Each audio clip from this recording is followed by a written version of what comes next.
ndabashuhuje ibisanzwe ifosti tugiye kugaruka amwe mu mateka atangaje ndetse n'imva n'imvano y'ikoranabuhanga rigezweho iki gihe risigaye rikoreshwa n'abantu benshi ariyo ryitwa Robotics.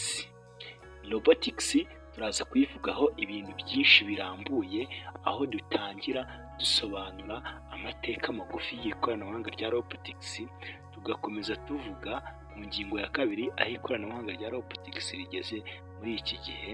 Ingingo ya gatatu ijyanye n'ikoranabuhanga rya Robotics, turaza kwitsa aho iri koranabuhanga rishingiye ndetse n'iterambere rya Robotics muri rusange. Ese iyi Robotics yabikoresha irihe koranabuhanga kugira ngo tube tuyizi nk'uko tuyizi ubu? Ariyo yitwa naho ingingo ya